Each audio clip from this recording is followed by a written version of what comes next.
Going on, Jerome's beautiful Sunday. Birds are chirping and stuff, and it's time for another Vikings news dump. So first of all, I love going down the conspiracy rabbit hole because everything happens for a reason. Like nothing is by coincidence. So Justin Jefferson teaming up with DraftKings, entertainment purposes only, wagering some jelly beans and all that stuff. And a lot of people pointed out Justin Jefferson got the purple and gold do-rag on, and he's looking really damn good. Love the earrings. By the way, those are definitely real. Also, actually, are those rhinestones? And then once he gets the major contract, then they're real. They're probably real. Anyways, but of course, yes, a lot of people have pointed out, well, purple and gold is LSU colors as well, alma mater. It's like Jordan always wearing Carolina blue whenever he can, wearing his Carolina shorts underneath his Bulls and USA shorts. Fully understand. Fully get it. But he's signing. He's extending, and this is another sign because nothing happens on accident. Justin Jefferson sending us messages. We picked him up. We picked him up through the wavelengths. That's right. Justin Jefferson staying long term. Now, I don't think that it gets done during OTAs. I think that this is a beginning of training camp sort of deal. End of July. Yeah. We'll see that happen. But have faith. It'll get done. Probably after CD Lamb's deal, and then JJ just completely reshapes and resets the market. But it's a sign, man. It's a sign. Also a sign. So the UFL, XFL combined is getting things on again. So we were at an Easter gathering with the fam on Saturday, and it was tons of food. Like way too much food per usual. And we were just saying, it's like, man, this is just like Thanksgiving, except there's no football. But there was football. Glorious. And I do love the UFL. So first off, the story is Jake Bates, who is a kicker for the Michigan Panthers. So he banged in a 64-yarder at the gun to completely just wipe away the St. Louis Battlehawks. Battlehawks are really good too, man. But nailing a 64-yarder, this thing would have been good from 70. And Bates is an interesting story. So it's the first field goal he's made since high school because he was the kickoff specialist at Arkansas. So it's interesting. And I do love the UFL because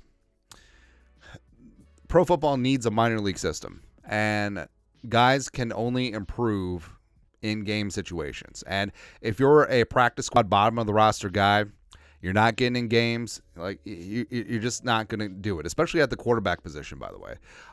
So guys getting these reps in the spring league, you're going to see some guys filter on through up where, I mean, will there be UFL to NFL stars? Probably not, but also don't rule things out. I mean, we would have never heard of Kurt Warner or Jake Delhomme if it wasn't for NFL Europe. So it is extremely important. Plus, also coaches getting experience, play callers, head coaches managing games. Like all these things do matter. So I love me some UFL/XFL, and I think eventually the NFL will just straight up buy the UFL. And I think they'll turn into a sort of a G League where I would love to see it where the Vikings still retain Jaron Hall's rights, but he's allowed to play in the spring league under the Vikings banner with their minor league affiliate, and he gets some reps in the offense, a vanilla style offense that Kevin O'Connell is going to implement. Well, that's the future. Probably won't happen soon, but I would say 10 years down the line, I think that's exactly what's going to happen. But, I mean, Jake Bates from downtown, bang. Also, it's a great proving ground for some of the new rules. I mean, the XFL kickoff rule basically was adopted by the NFL. So, something to watch for. Also, something to watch for, Jordan Addison year 2. All right, so Jordan Addison, like, I know speeding ticket, that whole thing, but Jordan Addison is a lot of fun, man. I know that some people don't like the let's get paid shtick, but he's so damn good. And the fact that he put up the numbers that he did last season, 10 touchdowns, half the season he was working with Nick Mullins and Jaron Hall and the Passionaut, right? But also, I love it. So fresh, so clean. Addison getting himself some new kicks, also rocking the Bobby Boucher jersey. It's good times. So, yes, they are making Waterboy 2, which is fantastic. But I feel like any Adam Sandler sports movie is good. Hustle with our guy Anthony Edwards, who we'll talk about here in a sec. That's really good. Also, Waterboy, also The Longest Yard, I thought was underrated. Also, Happy Gilmore, obviously. So I feel like whenever Sandler does sports movies, it's good. Some of the other stuff, maybe not so much. Maybe not so much. Speaking of, and the Mud Dogs are blue and orange and brown, right? Close enough. But speaking of blue and orange, so stupid ass Sean Payton and the Denver Broncos. Now, there is a lot of talk about the Broncos trading on up, moving on up from the east side, finally got a piece of the pie. And I mean, the Vikings are in the driver's seat right now because immediate gratification is what's important. And 2 first-round picks now versus 1 this year and 1 in the future, or maybe another one in the future, certainly is more valuable right now. So the Vikings, if they want to move in the stratosphere, they have the ammunition to do it. They are in the driver's seat, but the Broncos, never rule out how desperate stupid-ass Sean Payton is, especially after the Russ experiment did not work out. They got to get some traction going now. Jarrett Stidham is not that guy. And also, doesn't it say kind of a lot that the Broncos were willing to eat $85 million in dead cap as well as pay Russ $39 million this year just for it to have him go away? I feel like that's kind of a big deal. But long story longer, I do think that the Broncos are the Vikings' number 1 nemesis in terms of trading up. I think the Giants are there, but they're not as desperate as the Broncos are, even though Brandon Beane and Brian Daboll could be GMing and coaching for their jobs. But this is from Per Persuasion.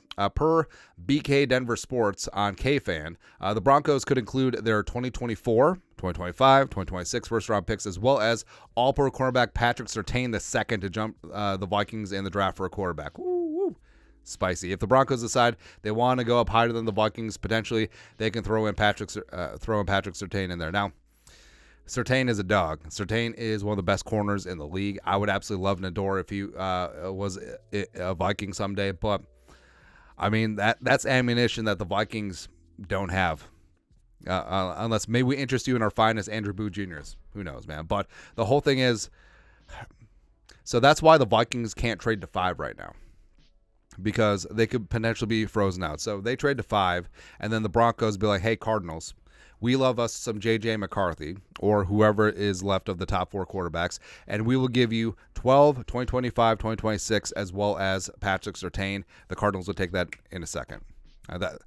Surtain is basically adding 2 extra first-round picks. So the weight of this trade offer is basically 5 first-rounders.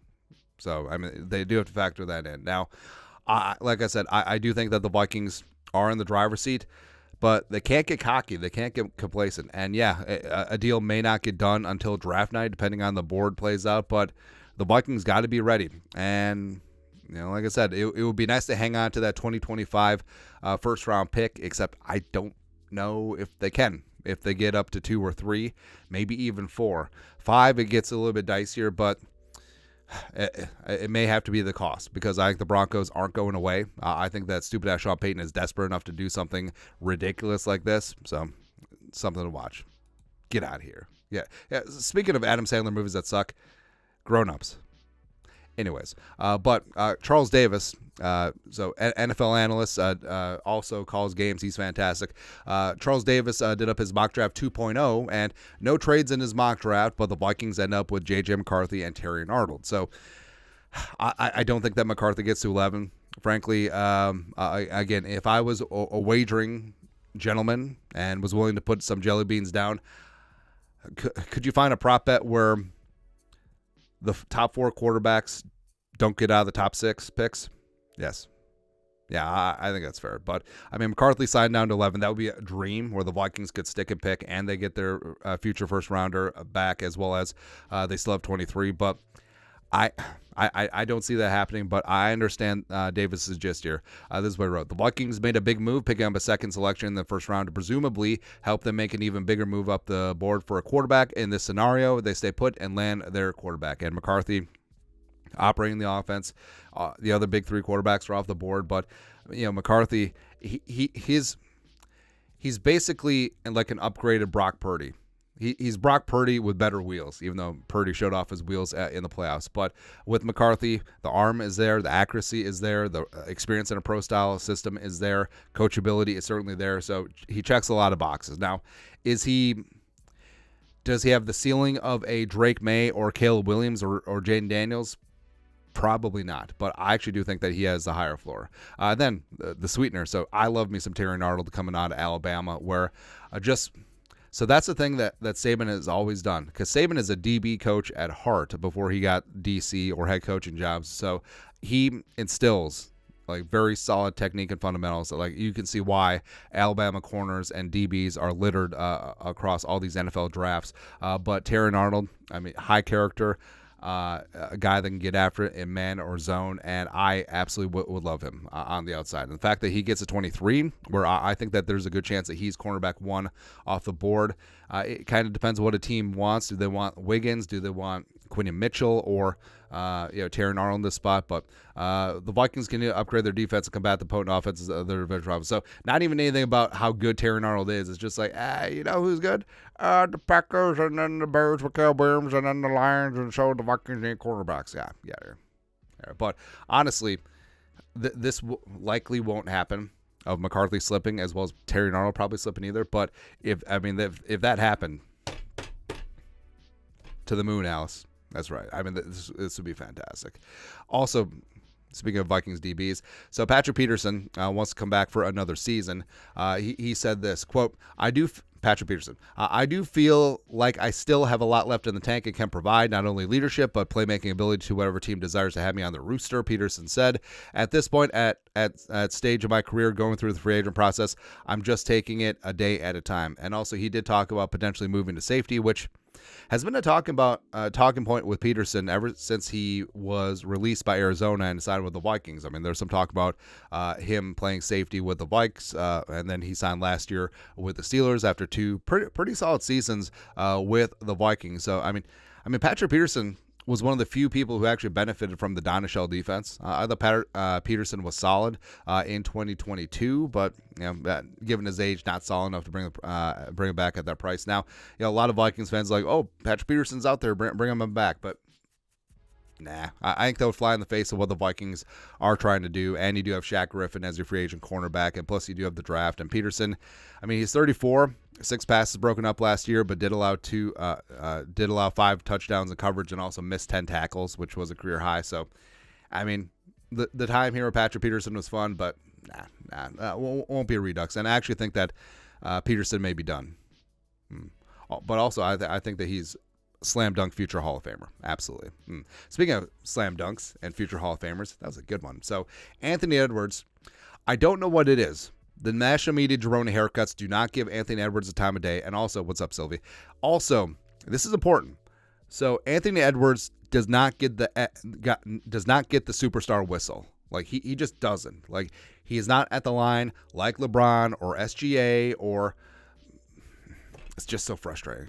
It really is frustrating. Or obviously Embiid, even though sort of out of sight, out of mind. But Embiid is a free throw merchant right now. But all right, so Hoodie put this out. Anthony Edwards this season, 26.2 points per game, 5.5 rebounds per game, 5.2 assists per game, 1.3 steals per game, and all this with Cat missing time. Hopefully he comes back for the playoffs with that meniscus. Rudy's missed some time as well. Jaden McDaniels has missed time. So Anthony Edwards is doing this, and the Wolves played some of the best defense in the league. Anthony Edwards, I mean, he had the dunk, but the block to end that game, that's a signature play because he wants to win. He's hungry. He can score at will. That's fine. Lots of people can score, but he plays defense with tenacity. All he wants to do is win, and he wants to stay here in Minnesota until Glenn Taylor alienates him and drives him off, just like he did with KG. Who knows? But the Wolves went into Denver.